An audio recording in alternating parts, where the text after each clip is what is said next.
You're listening to a Soul One podcast.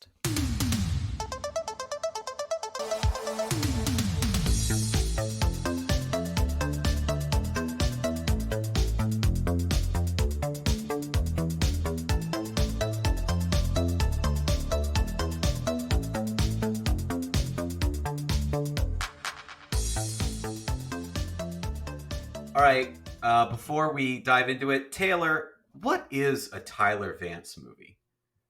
Good question. It's experimental art house with a very strong soundscape. And I think it's also the minority likes it because I don't think many Tyler Vance movies are beloved by the masses. Yeah, I don't. It's funny because we'll let Tyler weigh in after we bully him a little bit. Nicole also keep quiet over there, Tyler. Nicole, fan of the show, fan of Taylor. In a way, you could maybe argue has Tyler Vance tastes, but also is just like uniquely Nicole. But there is like in the Venn diagram, there like is a little bit of overlap between their tastes. But Tyler, it has to be, I would say, experimental art house that it kind of is a little bit annoying. And I will say one of the things that I find about Tyler Vance movies is there's always something in the movie that is annoying. even the good ones. See, there's at least one thing that's going to really bother Mike Shepard. Because it's just the movies are just so annoying. They insist upon themselves. They're bothersome. And for some reason, Tyler, you eat it up. You love it. I can't believe you actually used the phrase "it insists upon itself." Of course, that's one of my all-time favorite phrases. Even if it doesn't fit, and I don't like something, I just throw that out. No, it insists upon it. Mike, I literally, like, as you were formulating that sentence, I was thinking in my head, they kind of insist upon themselves. Yeah, exactly. They do. They're like, look at me, look how much of a movie I am. Like, come on, get over it. Like, come on. That's actually a pretty good way to do it. They're very much like a visual auditory experience, more so than a storytelling exercise. And I think that's the thing that really bothers a lot of people about quote unquote Tyler Vance movies, is that it's not like the plot is often obfuscated, read unintelligible, because we're really focused more on things like theme and visuals and soundscape. And there always has to be at least one scene in that could be, it's just so weird. No one understands why it's there. It could be lit out of the movie and nothing would be lost. And I love those things. I live for those things. So, can I ask you a question, Tyler? Because I've been asking this of local theater performers in Ottawa recently. Why don't you just go to an art gallery then? Like, if you don't want the medium to be the medium, like if you just don't want to be good at it, why don't you go to be part of a book club or engage in what you just described to me sounds like really intriguing art, visual art. That I'd be like, oh, what a cool gallery experience. So why don't you just go to art galleries? Why do they have to be movies? So my pushback on that would be that I feel like all forms of art, be it visual art or movies or poetry or songs, they run this spectrum between being narrative driven or being theme driven, otherwise known as nowadays known as vibes driven. But effectively, you look at an art gallery, there are some that you go there, it's a picture of a landscape. Oh, that's pretty. I can see what's happening. There's a person there, there's a person here, and then you go to the other side that's abstract art. It's completely different, same medium, but completely different feeling, because that one's more vibe/theme based, while the other one is more narrative based. I feel like movies, for some reason, we've narrowed it into this box that it has to be only narrative driven. And everyone kind of writes off anything that deviates towards the other side of the spectrum, which other forms of art are allowed to explore readily. And so that's why that would be my very heady and pedantic retort to your comment. What a douchey response to my question. Wow, what a pretentious answer. Tyler, I'll come to your defense. Thank you. And I'm putting words in your mouth so you can correct me if I'm wrong. You really love and respect the craft of a movie. And you want to see the medium push boundaries. like a Yep. very like Soviet embrace, like 1920s, 1930s Soviet, Oh, he definitely belongs in Soviet Russia. For that sure. I don't experimental. like that. What is the question? What is a movie? Yeah. Like what is cinema? And That's what you're. and And I I think think, Mike, it yeah. takes all kinds. It Oh, takes I all agree. kinds, and And Tyler's that's his I kind. think there's tons of room for what Tyler described. And I think what you described, like I've said to you many times, Tyler, on paper, that sounds amazing. It's when it's executed so poorly It's that painful. I don't like. Because sometimes with some of these movies, more art house movies, and like we'll give Tyler a break for a second. There's some great Tyler Vance movies. I'm just talking about art house in general, where it's a little bit more on the sort of like you would call artsy side. I feel strongly that they push away story, narrative, and character so much for no value or payoff. If you're replacing it with something that works, I have seen art house movies or things that are art house that I think are phenomenally well done. But I always think about a movie like The Zone of Interest, which was such a fascinating, interesting, grounded, heartfelt film, yet for no reason whatsoever added this art house element to it that just The didn't flower. work. The flower thing. And suddenly And, like, it's all black and white, and suddenly it's like weird. The girl riding her bike in the dark. Yes, and like yes. The infrared sequence? Yeah, Oh, the yeah, that's infrared right. sequence is Yeah. great. Yeah, no adds. Oh god, adds no value whatsoever, and is not well executed. So, like, I consider myself somebody who creates art by directing theater, and I have been accused of going too artsy at times with my concepts. I've been accused of that, but I try to add something to the pieces I'm working on by adding an element that I'm hoping will execute and will work. Sometimes with films, it just feels more pretentious, where it's just like, well, we're doing it because we're experimental. We don't have to explain ourselves. I still think there needs to be a reason. And I still think it has to work, and it has to add to what you're trying to accomplish, whatever that happens to be. So that's where I agree with what you're saying on paper. I just think it doesn't always execute well. Yeah, I just go I for it, just Taylor. have sorry, Tyler. I just have monkey brain and like a good story.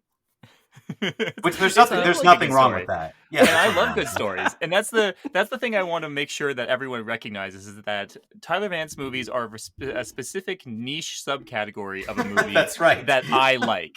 Like, Yeah, I like that's right. That's tons right. of movies. I love everything from Zone of Interest over to the first Michael Bay Transformers movies. Like everything Absolutely. between those, and again, and inclusive of those things, there is room for me to find enjoyment. Didn't I in say those. that once, Tyler? Didn't I say Yep. you're 50% Star Trek, 50% garbage or something? That was, I'm pretty sure is going to go on my epitaph for my Right. when I die. It'll be on my tombstone. Yeah. Well, okay, so now we've defined a Tyler Vance movie. But the Yes. point of kind of bringing you here today was you were going to define what a Mike movie is and what a Taylor movie is. Yeah. And you've gone as far as to pick two movies that we're going to talk about today that you Yes. feel fall into those categories. Exactly, because as I said, like, not every movie that Tyler likes is a Tyler Vance movie. Like, similarly, you two contain multitudes. I'm not going to say that Mike Absolutely. only likes MCU movies and Taylor only likes vampire movies. Like, like Taylor enjoys The Secret Garden, and you Yes. enjoy Wes Anderson movies, and like Mike also likes like more comedies and raunchy Space. comedies like Superbad, and really enjoys space. He's a big fan of space. That will feature in the definition. But Definitely. but I think the real important goal here is that we're trying to create a subcategory of movie that is consistently beloved by the subject, such as Mike or Taylor, more so than the general public. And it's not an easily defined genre. So we can't just say Mike likes sci-fi movies. For example, like, my mother doesn't just like historical dramas. She likes historical dramas in which a woman are being oppressed in a foreign country for some reason. That's like her thing. Is that for real? That's for real. Like, I don't know why that is, but like literally consistently, if she's ever reading a book, that's what it's about. Oh my goodness. That's amazing. Yeah. Well, sorry to interrupt real quick, Tyler. No worries.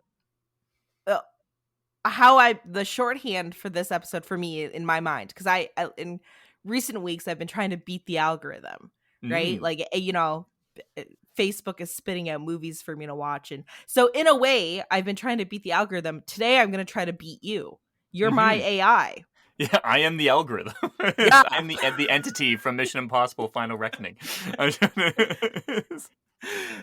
Yeah, it's a weird thing to do, right? Because so when I was tasked with doing this, of finding like a Mike and Tyler, movies, finding a Tyler Vance movie was relatively easy. I Mm. put a very large target on my back by very early by like Yeah. kind of like really championing these movies that are not really well liked, but that I really enjoyed. And so this time I had to really think about kind of like what was it going to be that was going to be like the defining subcategory that you liked that more so than the general public. What were the like actual like specifics about it?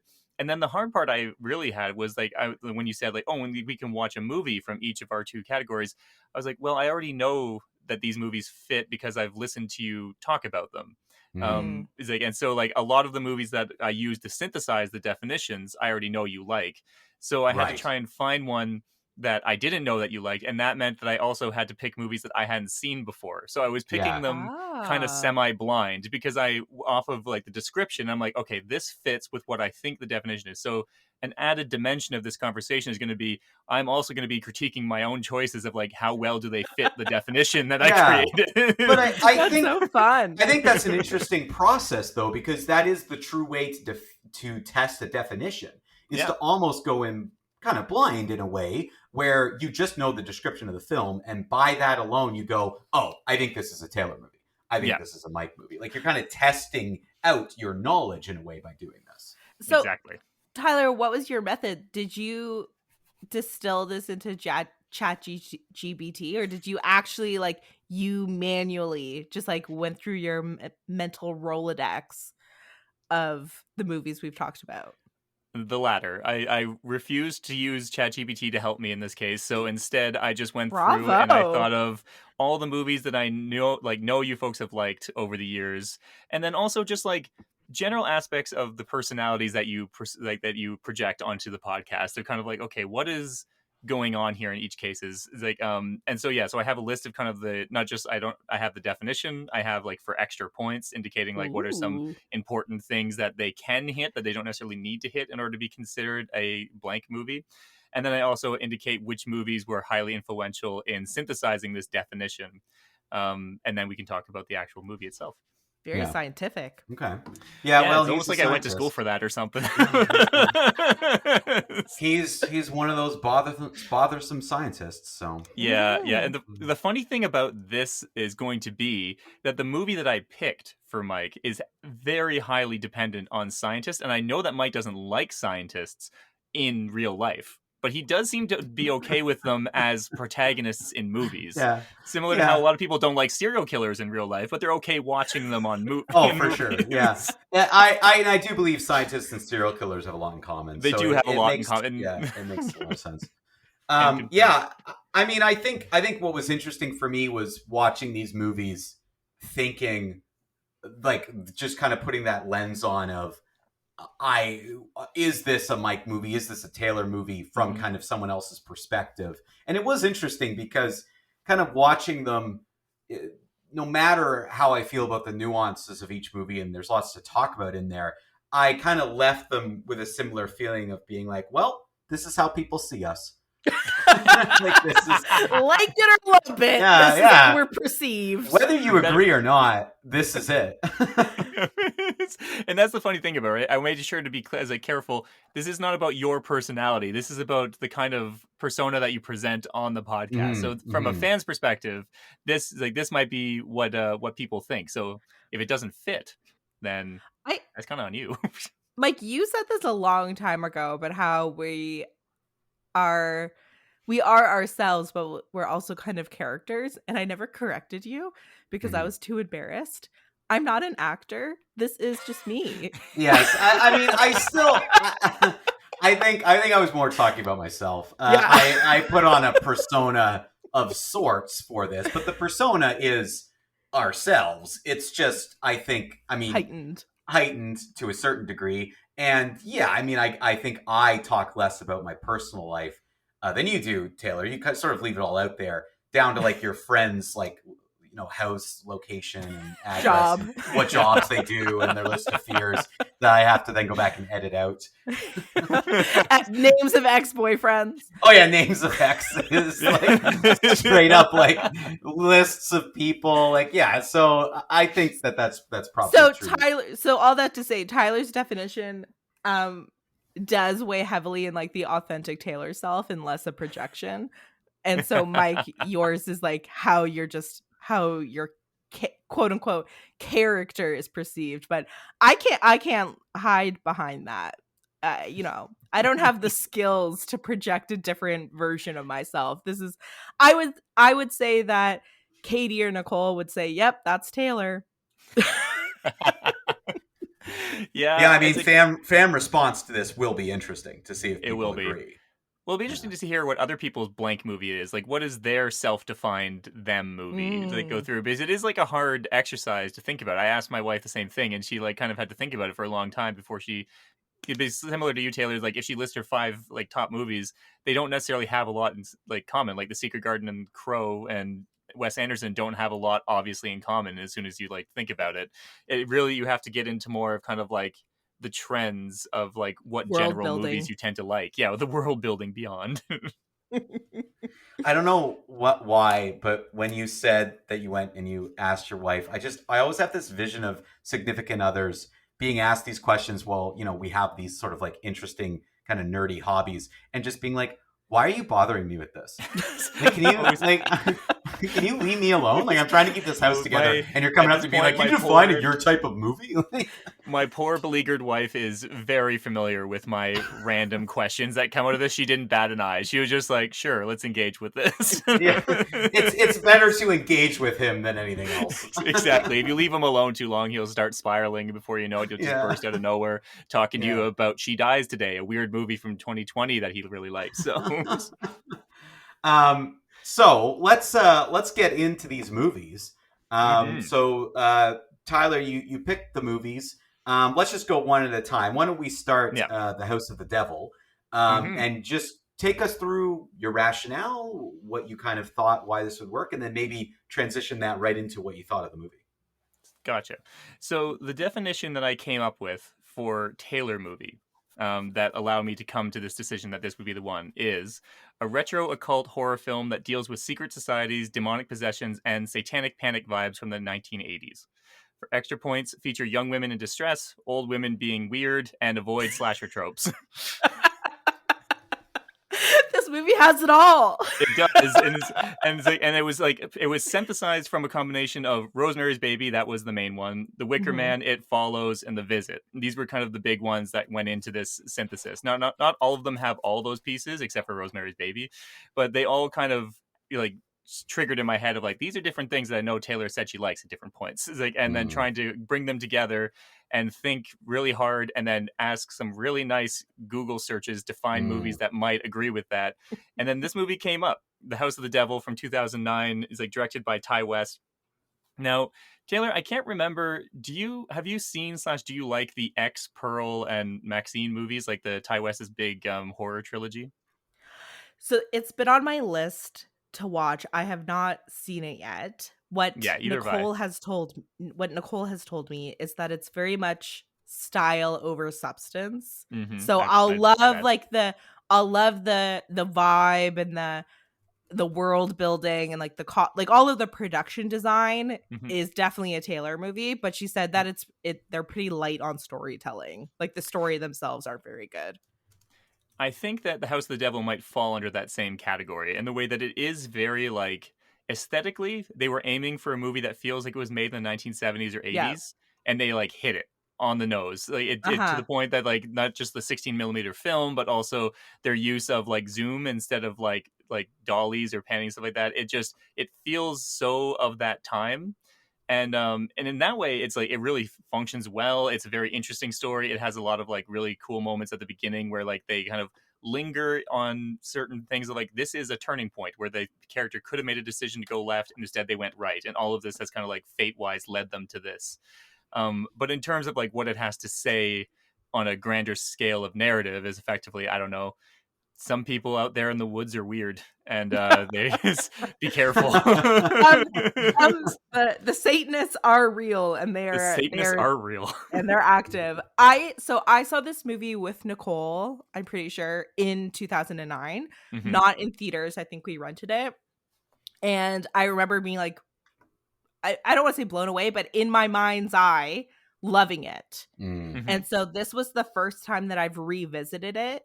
Mhm. And Tyler, you're right 100% in terms of aesthetic, production design. Like it looks 100% like a Taylor movie. That Yep. like aesthetically spot on. And content too. The fact that it's it opens with a slide saying in the 70s and 80s, people were afraid of Satanists. This many people thought Satanists were real, and this many people just thought that there wasn't enough evidence, whatever. And so we know it's going to be a movie about Satanists. So again, the overarching story, again, chef's kiss, very much Taylor movie.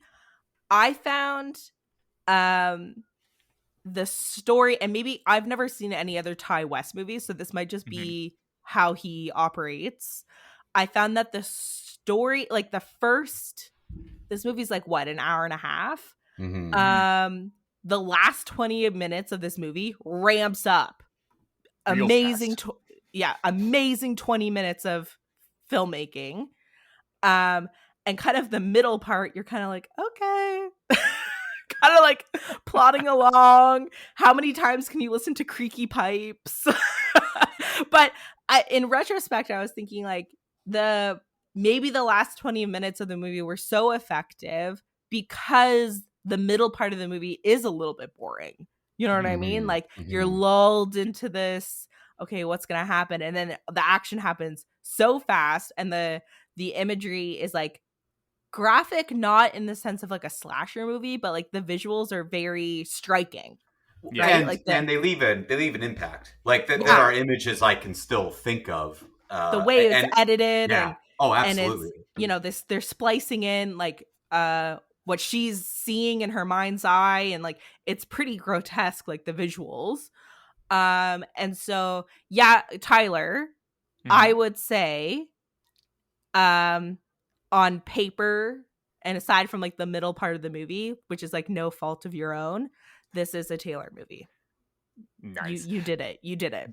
Definitely, there was in both of these movies, there was interesting exercise where there'd be portions of the movie where I was really vibing from it, and I go, "Oh no, that's bad. If I'm really enjoying this thing, that's not good." And it was literally that middle part of this movie where I was just like, "Oh, this is so like, wow, they're really taking their time. It's such a slow burn." I'm really jumping at each, like when she like knocked over the vase, I like jumped out of my seat. I'm like, "Oh my goodness!" They're really exploring the kind of the geography of this house, so I really feel like I know where everything is and where we're going through. And every time she goes up that stairs, I'm just kind of like going like, no, go back downstairs for thing. And I was thinking at that exact moment, I'm like, oh, if this is the kind of like, if this is the tempo that is really working for me, probably going to be a little too slow for Mike and Taylor. Or the general audience. Sorry, go ahead, I definitely felt the movie dragged for me. Like the middle part. The middle part, yes. I agree with everything you said about the end, Taylor, and I will go as far as to say it was effective coming off of drag to quick action. Like it caught me off guard. I just felt like, for me at least, watching this movie, it was very interesting, and I would overall say I'm on the side of enjoying it. But I do feel like this movie was kind of all about 15 to 20 minutes. Like that's really what it was about. It could have been a short movie, like what do they call that? Could have been a real short, like it could be a short film. Like that's what I mean. Yeah, short film. Yeah. And I do feel like for a movie that was an hour and a half, I kind of left it and could break it down, being like, the setup at the beginning was good, got things rolling. Then it really dragged on, and then the last 20 minutes or so is where it really picked up. So I kind of left the movie with a more positive sense, but I think I looked at it being like, well, I actually really like 20 minutes though. And that's one thing I would understand if other people felt that way. Yeah, I think for me, like the first part, like the part that I would actually cut down is actually before she gets to the house, because I feel like there's a lot of like start and stop there of like moments of Mhm. like where we could have really got going. If we got through that part a little faster, got to the house quicker, then I feel like the slow ramp up wouldn't have been like we've already waited for 20 minutes for her to get to the house. Now we have to wait 40 minutes for things to start happening. It was funny at the beginning though that like when I was going through it, I did have to check again. I'm like, is this a 2009 movie? Because it was so convincing that it was Yeah. 1960. And then like Greta Gerwig shows up. I'm like, oh yeah, this is a 2009 movie. Because Greta, like the friend Hmm. who meets an untimely demise, is played by Greta Gerwig, and I Yeah, was like, Greta and Gerwig. it's Yeah. just. And Greta Gerwig I think, does a really good performance in this, but like she as a person is one of those people that feels to me like similar to what was once said of Dakota Johnson when she was trying to play someone in a Pride and Prejudice, or like a not Pride and Prejudice, it's like in a Jane Austen movie, in the way of like Oh you're a yes. Regency. person. Yes, exactly. You're a person who looks like you've seen an iPhone before, and it's just like It's really Greta hard for Gerwig. me. Yeah. Yeah. I found her, and I haven't. This has been the only movie I've seen her Mm, acting in, as far as I know. And I don't remember having strong opinions when I first saw this in 2009. I didn't like her performance in this movie. I Hmm. thought and it might be what you're describing, Tyler, that mm, like she doesn't feel like like the actress who is the lead yeah. looks like she is out of Black Christmas, like that Yes. 1970s slasher, Canadian Love that slasher movie. movie. Um, Another one that's like you could probably put that on like the Taylor list, even though it is like a I had early. thought about it, but I was pretty sure I had heard you talk about it before, so I was Yeah, like, I feel like that would be cheating. Yes. yeah, kind of the well, Father Quirk would argue that that was not the birth of the slasher flick, but us Canadians like to claim it as our own. But anyways, Yeah, it's the Italian I ones. yes, but yeah, like the lead actress looks like she's from that time period, and I found Greta's character just like a little bit too annoying, Hmm. and I think like the performance probably could have been toned down a little bit, maybe with like stronger direction. But she is the friend that she's a secondary character, and Hmm. Yeah. we're pretty much set up that she's gonna be eliminated. So Yeah, and it's like, and part of that is about like trying to fine tune. Like, you need to make them annoying enough so that when they meet an untimely demise, you're not like completely destroyed by it to the point that you can't right, enjoy the rest of the movie. They have to be a little annoying, but maybe yeah, not quite that annoying. yeah, So, yeah. in kind of summary here, there's sort of two things I would love to hear. One, first from you, Taylor, just kind of if you were to give this film a rating, what you would give it, and how close was Tyler in accuracy to this being a Taylor movie? Okay, this one's hard because again, memory is such a funny thing. I've probably said on the show before, like listing this as a movie that I think is really good. And I guess my memory was just a little bit kinder to it than it actually was, because the middle part to me did drag quite a bit, which like I would have maybe used to say this was a see it, but having revisited it, now I would say it's a stream it. But it's a Hmm. very strong stream it. Yeah. Um and then in terms of the definition that Tyler gave, I would say like this is on paper this is a Taylor movie. And that's why I had already said that the middle part of the movie dragging is through no fault of Tyler, so it's not a mark against the definition. The only thing that I would maybe add to the definition is Mm, I like a folk element. Like, yeah, the witch. You got it kind of with the Wicker Man. yeah. So kind of that, yeah, like a kind of a folksy. I think also in this movie, I would have liked to see more of the world building around the Satanic Panic, Hmm. because aside from this is the type of movie where you have to be very much aware of that historical time period to get those references, because you really only get like the opening scene and then like the last 20 minutes of the movie. um but because I'm pretty like aware of the Satanic Panic, like I'm picking things up with the weird couple or whatever and the eclipse. So where was I going with this? Yeah, just kind of like, I think they could have done a little bit more world building, and if I was to add a little like a flavor to the definition, would be like a little bit like more like folksy horror, folk horror. Even like, and I think of The Love Witch, and maybe this is getting like too out there with like the folk horror, but like you see her magic in The Love Witch, and that, so like that's contributes to the world building, and it's like earthy magic that she's doing. Like she would claim that she's a white witch. So yeah, all that stuff I think adds like a little flavor to the movie. But Tyler, I would say like 98%. Definitely Nice. like pass with glowing. Wow. I am surprised that I was you pegged me at like in the horror genre, but you're right. It's this game or this like thought exercise is the subset of our likes, right? Like it's not going to summarize all the movies we like. It's just kind of that subset that like is very particular to us. So again, I'm giving you your flowers. You did an amazing job. Woot. Yeah, it was definitely, it's an interesting exercise, and the choice to go into the horror genre versus any of the other genres that I know you like was mostly because of, like, I think some of your strongest opinions on the show have been in the horror genre, and it's like whether it's like against Ari Aster or like for like these like kind of 1970s things. So like I think that kind of, once again, like liking something more than the general populace is like especially in a world that is obsessed with like quote unquote elevated horror now. It's like I think really doubling down on that like retro occult stuff is kind of your particular niche, that's like, at least as it's been presented on the show. Thank you, Tyler. I think you did a great job. Wonderful. Now we turn to the real critic. I think I was easy. That's why we started with that one.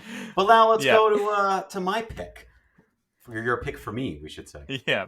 So like in Taylor's movie, I was like pretty sure that like once I watched it, I'm like, there's some elements about this that are not going to work, but I'm pretty sure that I hit it on the nose here. The movie that I picked for Mike, once again, having not seen it, I think 2/3 of it matched the definition I'm about to say, and the last third, unfortunately, is pretty much a Tyler Vance movie, and that's really very unfortunate for your rating system. Yeah, yeah, it was one of those scenarios again where I'm like getting into the third act, I'm like, ooh, sitting up and stuff. I'm like, that's not good. if I'm dialing in now, that's probably not great. Anyway, in my definition of what a Mike movie is like is a heady yet entertaining sci-fi movie executed by competent people acting like adults, taking place in a grounded fictional universe and featuring take it or leave it theming, otherwise known as themes that effectively you can either engage with if you like, or you can just ignore it and the movie still works without it. For extra points, feature people successfully emotionally regulating disagreements where you can see both sides, and it's not a movie musical. I love the adults behaving like adults. So admittedly, a lot of this is taken from our extensive conversations we'd have about Star Trek, which is a joint love of the two of ours, but also features in other movies that I know you've liked, like The Martian, Captain America Civil War, and Apollo 13. These are all movies where you basically have just very competent people trying their best and trying to like work their way through a pretty complicated sci-fi world that feels grounded in reality. It's like something like could happen, while still making way for some interesting kind of thematics of what sci-fi can really do. So that was the definition. Before we get into the movie, Mike, what do you think about the definition as it goes? Was that the direction you would have gone? Yeah, that's definitely it, right in the realm of it. Like, I think the point you make, though funny it is true. The idea of like it can have massive and heavy thematic qualities to it, but if the themes aren't something that resonates with you, it's still a good movie regardless. Like, it can be enjoyed on multiple levels. Like, I think I love movies where you can dive deeper if you want to, or it's just kind of there. I think the biggest sort of mistake that's made in movies that people think I like is they're like, oh, well, you must love all these Michael Bay movies. And it's like, well, no, like that doesn't, because there's no depth to them. Like, exactly. Again, I like the first Transformers movies too, but Yeah. like the rest of them, no, because No. it becomes dumb. Like I like the first Jurassic Park movie, but then all these like remakes are terrible, and I think it's because of depth. Like there's depth that sometimes are added into these ridiculous movies. Even like a Michael Bay movie I like, Armageddon, has, I think, I would argue, depth to it. So I think that that's a big thing that you're hitting on that is important. And I have been known to enjoy a, let's call it a Tyler Vance-esque quality to a movie. Things Yeah. can just go too Tyler Vance for me. Yeah. Like when you go full Tyler Vance, that's when I start to disconnect. You never go full Tyler Vance. It's never go full Tyler Vance. No, but like so a big like so when I was thinking about those movies, like I mentioned Star Trek, Martian, Apollo 13, all this sort of stuff, like those were like kind of true. Like I'm like, yeah, I can feel this. But there were these other movies that I've known that like you were on the fence for, and one of them I was thinking about a lot was High Life. Do you remember High Life? It was a movie starring it's like Robert Pattinson and Mia Goth. It came out in the screen room many years ago, and it's about like prisoners that are sent on a long-term space expedition to a black hole, like way off in the distance. And like that movie through and through is a Tyler Vance movie in so many different ways. But I remember that Mike actually was like kind of not sure how to feel about it. And I could feel this push and pull between the Tyler Vance of it all and the kind of like sci-fi, heady, interesting like component. I was like, so Sunshine to me, from what I knew about it, felt like it might be able to straddle that line and then like fall more towards the Mike Shepard version. And as I said, for 2/3 of it, I think we were there.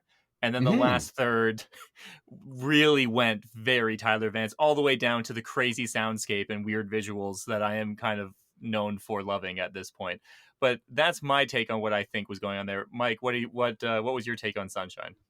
Yeah, I would say overall, I thought the movie was pretty good. I have seen this before, but I wanted to revisit it. And I remember honestly, like even before knowing Tyler Vance and watching this movie, I felt the same way. But 2/3 of this movie had me and was captivative and interesting, very like Aliens-esque, very much reminds grounded, the type of space adventure I like, where there's complex characters and interesting things going on. And then at that time, I basically said, oh, you jumped the shark, but now I just call it you Tyler Vance all over the place. And I do think that this is what I'll say. This is what's torn. Another thing that's torn about me. I think it went too far, but I still found it somewhat effective. Like not all the way effective. Like I think it would have dropped the rating for me of this movie, but it would have dropped it from like, oh, like this is a 9 out of 10. I'm really enjoying it, to like 7.5. Like you kind of got to get over elements of the ending, but it's still such an interesting story to me. And I find the characters in this movie compelling, like super compelling and super interesting.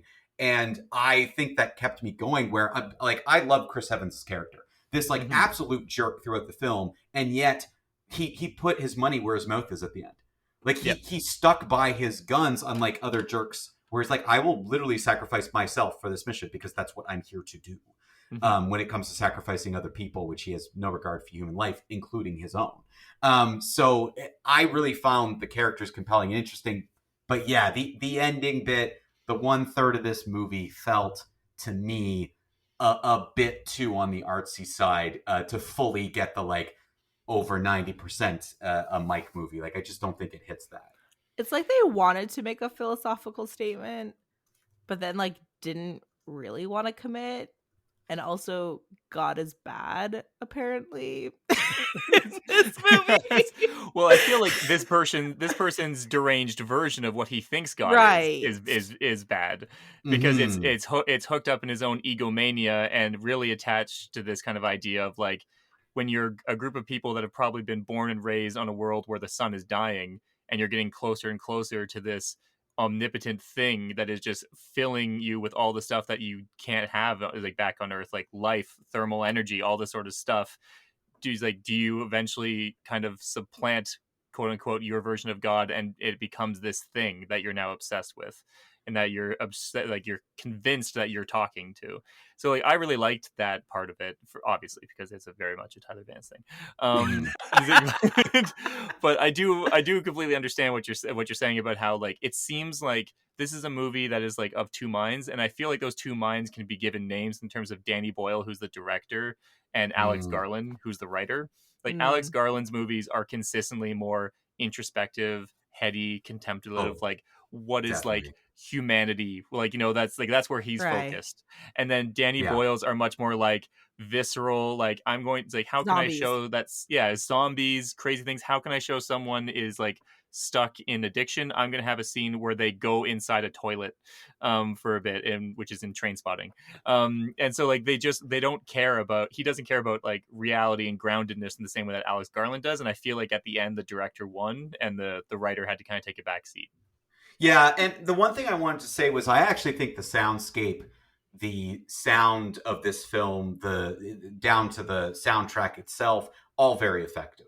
Like Mm-hmm. that is something where I don't think it went so Tyler Vance that I hated it. I actually think this was an example of this more art house approach to sound mixing and Mm-hmm. in the incorporation of especially the theme, the sort of sunshine theme, the music in there, very very effective to me. Yeah. I'm a lover of actors and directors. The close up on just Cillian Murphy's face and the acting performance, brilliant. Yeah. Like just Yeah. a brilliant moment, and again another shot from that movie that I remembered then, and I'm going to remember again. So Yeah, both of these movies, I think you're right in the way that they have very like these distinctive visuals that are like that have stuck with me since I watched them and will probably stick with me for a lot longer.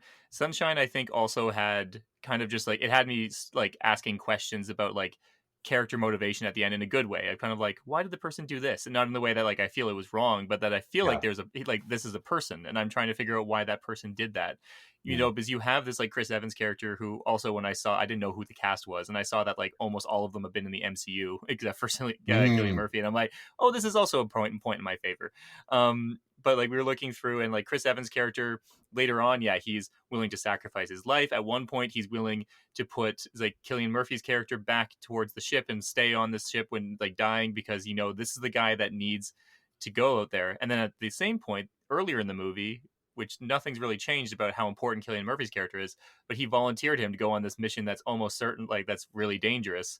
And you can just feel like I don't feel like those are actual inconsistencies. I feel it's just a human being who sometimes just lets his like anger get the better of him, and Mhm. sometimes is able to keep a cool head. yeah, definitely.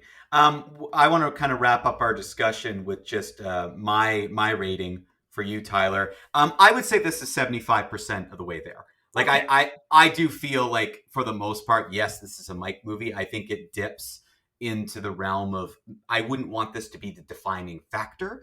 But Mm-hmm. if you were to make a big pile of Mike movies, I don't think it doesn't necessarily belong in there, but it would be lower down the list than a Mm-hmm. variety of others. So yeah, I would say you at least hit the 75% mark, maybe even a little higher.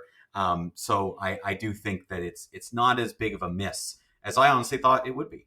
Oh, that's good. So you did a great job there. But Mike, don't you have to give Tyler I the 25%, Mhm. Tyler picked these movies not having seen them.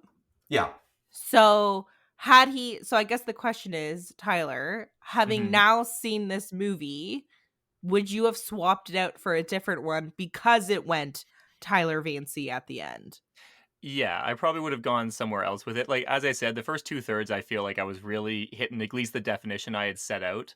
But then the last part, not so much. I was really torn between this and the George Clooney version of Solaris, which I also haven't seen. But the Oh yeah. Tarkovsky version of Solaris is such a Tyler Vance movie that I'm like, there's no way that the American remake, even if it drops it down by like 40 to Yeah. 60%, it's still probably going to It, be. it's pretty. I would describe it's a little more than Sunshine is in terms of Yeah. because I've seen it as well. It dips into it a little bit more. I Yeah. would argue. So it's hard because there aren't a whole lot of really grounded good sci-fi movies that exist in the modern era, like that aren't associated with a franchise that I know Mike has seen and liked. Mhm. And so that does make it more difficult. Like I was thinking about the horror movie Life, but I don't think that's actually a very good movie. It's like so I didn't really want to go with that. And so it became more difficult to really hit that very specific definition I said, especially the part which I didn't think was going to be that hard, but the idea that this movie has to be executed by competent people acting like adults. Because so much of sci-fi, like so much of movies in general, people just are behaving like toddlers all the time. Very And irrational. it's very irrational, Mike very hates emotional. irrational people. He does. I do.